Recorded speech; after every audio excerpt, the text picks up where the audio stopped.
ನಾನು ಮತ್ತು ವೀಕ್ಷಣ ಅಯೋಧ್ಯೆ ಟ್ರಿಪ್ಪಲ್ಲಿ ಪ್ರಯಾಗ್ರಾಜ್ ಅಲಹಾಬಾದ್ ಹೇಳ್ತಾ ಇದ್ದಂಥ ಊರನ್ನು ಪ್ರಯಾಗ್ರಾಜ್ ಚೇಂಜ್ ಮಾಡಿ ಅಲ್ಲಿ ಕಾಶಿ ಮಠದಲ್ಲಿ ಬಂದು ಹಾಲ್ಟ್ ಆಗಿದ್ವಿ. ಸಂಜೆದು ಅವಲಕ್ಕಿ ಮತ್ತು ಒಂದು ಗ್ಲಾಸ್ ಕಾಫಿಯನ್ನು ಒಂದು ಬಾಳೆಹಣ್ಣನ್ನು ಕುಡಿದು ಇವತ್ತು ರಾತ್ರಿ ನಮಗೆ ಹಾಲ್ಟ್ ಇದೆ. ಫ್ರೆಶ್ ಅಪ್ ಆಗಬೇಕು ಅಂತ 2 ದಿನ ಆಯಿತು ಮನೆ ಬಿಟ್ಟು ಟ್ರೈನಲ್ಲಿ 2 ದಿನ ಬಸ್ ಫ್ರೆಶ್ ಅಪ್ ಆಗಲಿಲ್ಲ. ಹಾಗೆ ಒಂದು ಫ್ರೆಶ್ ಅಪ್ ಆಗಿ ನಾಳೆ ಬೆಳಗ್ಗೆ ವಿಷಯ ನಾಳೆ ಬೆಳಗ್ಗೆ ಕಂಟಿನ್ಯೂ ಮಾಡ್ಬೋದು. ಟೂರ್ ಚೆನ್ನಾಗುಂಟಾ? ಚೆನ್ನಾಗಿತ್ತು, ಖುಷಿ ಆಯಿತಾ? ಟ್ರೈನಲ್ಲಿ ಟೈಮಿಗೆ ಊಟ ಎಲ್ಲ ಕರೆಕ್ಟಾಗಿ ಬಂತ? ಏನಾದ್ರು ತೊಂದರೆ ಆಯಿತಾ? ಕೂತು ಬೋರ್ ಆಯಿತಾ? ಅಭ್ಯಾಸ ಇಲ್ಲ, ಸ್ವಲ್ಪ ಬೋರ್ ಆಯಿತು. ಸ್ವಲ್ಪ ಸೊಂಟ ನೋವು ಬಂತ ಅಂತ ಜಾಸ್ತಿ ಕೂತು ಅಭ್ಯಾಸ ಸ್ವಲ್ಪ ಕಡೆ. ಯಾಕಂದರೆ ನಾವು ನಿನ್ನೆ ರಾತ್ರಿ 1600 ಕಿಲೋಮೀಟರ್ ಕುರ್ಲಾದಿಂದ ಪ್ರಯಾಗ್ರಾಜಿಗೆ 1600 ಕಿಲೋಮೀಟರ್ ಹತ್ತಿರದ 27 ಗಂಟೆ ಕೂತಿದ್ವಿ. ಹಾಗಾಗಿ ಅದು ಸ್ವಲ್ಪ ನೋವು ಬರೋದು ಸಹಜನೇ. ಸರ್ ಓಕೆ, ಟೂರನ್ನು ಎಂಜಾಯ್ ಮಾಡ್ಕೊಂಡಿದ್ದೀವಿ. ಯೋಗೇಶ್ವರ ಸಾಥಿ ಸಿಕ್ಕಿದ್ರೆ ಖುಷಿ ಆಗಿರ್ಬೇಕು. ಏನಿವೆ ಇವತ್ತಿಂದ ನಿಮಗೆ ಸ್ಟಾರ್ಟ್. ಅರೇ ರಾಮ ಸರ್, ನಮಸ್ತೆ. ಸರ್, ನನ್ನ ಹೆಸರು ಗುರುರಾಜ್ ಭಟ್ ಅಂತ. ನಿಮ್ಮ ಹೆಸರು ಸರ್? ಜನಾರ್ದನ್. ಮಂಗಳೂರಿನಲ್ಲ ಸರ್ ನೀವು? ಸರ್, ಟೂರಿಗೆ ಯಾರೆಲ್ಲ ಬಂದಿದ್ದೀರಾ? ಮನೆಯಿಂದ ಒಬ್ಬರೇ ಬಂದಿದ್ದು. ನಾವೆಲ್ಲ ಸರ್, ನಾವೆಲ್ಲ ನಿಮ್ಮೊಟ್ಟಿಗೆ ಇದ್ದೇವೆ ಸರ್. ಸರ್, ಎಲ್ಲೆಲ್ಲ ನೋಡಬೇಕು, ಏನು ಆಸೆ ಇಟ್ಕೊಂಡು ಬಂದಿದ್ದೀರಾ? ಮೊದಲಾಗಿ ಕಾಶಿಗೆ ಹೋಗಬೇಕು, ಮತ್ತು ಶ್ರೀರಾಮನ ಅಯೋಧ್ಯೆ ನೋಡಬೇಕು, ಮತ್ತು ಸುತ್ತಮುತ್ತಲ ದೇವಸ್ಥಾನ ನೋಡಬೇಕು ಅಂತ ಒಂದು ಆಸೆ ಇತ್ತು.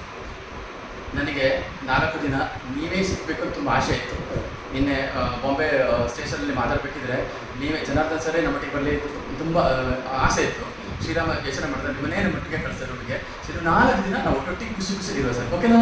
ನನ್ನ ಆಸೆಯು ಅದೇ ಆಗಿತ್ತು. ಸರ್, ನಾನು great. Okay sir, thank you sir, ಧನ್ಯವಾದ ಸರ್. ಇದೇ ಥರ 4 ದಿನ ನಾವು ಒಟ್ಟಿಗೆ ಇರೋಣ ಅಂತ ಇದ್ದೀವಿ. ಸರಿನಾ? ಧನ್ಯವಾದ ಸರ್. ಹರೇ ರಾಮ. ನಮ್ಮ ಪ್ರವಾಸದ 3ನೇ ದಿನ ನಾವು ಪ್ರಯಾಗ್ರಾಜಲ್ಲಿ ಸಂಜೆ ಕಾಶಿ ಮಠದಲ್ಲಿ ವಾಸ್ತವ್ಯವನ್ನು ಹೂಡಿದ್ದೀವಿ. ಇಲ್ಲಿ ನಮ್ಮೊಟ್ಟಿಗೆ ಇರುವಂತಹ 40 ಜನರಿಗೂ ಸಹ ಬೇರೆ ಬೇರೆ ರೂಮನ್ನು ಅಲಾಟ್ ಮಾಡಿಕೊಟ್ಟಿದ್ದಾರೆ. ಇಲ್ಲಿಂದ ಸಂಗಮಕ್ಕೆ 2 ಕಿಲೋಮೀಟರ್ ದೂರ ಇರೋದು. ಸಂಗಮದ ಬಗ್ಗೆ ನಾನು ನಾಳೆ ವಿಶೇಷ ಹೇಳ್ಕೊಡ್ತೀನಿ. ಪ್ರಯಾಗ್ರಾಜ್ ಹಿಂದೆ ಮೊಘಲರು ಅದಕ್ಕೆ ಅಲಹಾಬಾದ್ ಅಂತ ಕೂಡ ಹೆಸರಾಕಿದ್ರು. ಯೋಗಿ ಆದಿತ್ಯನಾಥ್ ಜಿ ಅವರು ಅದಕ್ಕೆ ಪ್ರಯಾಗ್ರಾಜ್ ಅಂದುಕೊಂಡು ಹೆಸರನ್ನು ಹಾಕಿದರು. ಇಲ್ಲಿ 3 ನದಿಗಳ ಸಂಗಮ: ಗಂಗಾ, ಯಮುನಾ ಮತ್ತು ಸರಸ್ವತಿ. ಇಲ್ಲಿ ಸರಸ್ವತಿ ಗುಪ್ತಗಾಮಿನಿ ಅಂತ ಹೇಳ್ತಾರೆ. ಅದಕ್ಕೊಂದು ವಿಚಿತ್ರವಾದ ಒಂದು ಕಥೆ ಇದೆ. ಹಿಂದೆ ಮಹಾಭಾರತ ಬರೀಬೇಕಿದ್ದರೆ ವ್ಯಾಸರು ಹೇಳ್ತಾ ಇದ್ದರು, ಗಣಪತಿ ಅದನ್ನು ಬರೀತಾ ಇದ್ದರು. 2 ಜನರು ಸಹ ಅತ್ಯಂತ ಬುದ್ಧಿವಂತರು, ಜ್ಞಾನಿಗಳು.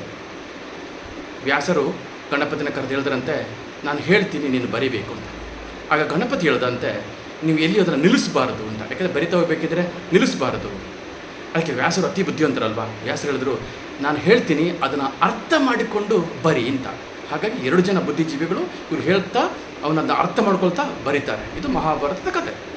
ಇಲ್ಲಿ ವ್ಯಾಸ ಗುಹಾ ಮತ್ತು ಗಣಪತಿ ಬರೆದಂಥ ಗಣಪತಿ ಗುಹಾ ಅಂತಕೊಂಡು ಇರುವಂಥ ಒಂದು ಸ್ಥಳ.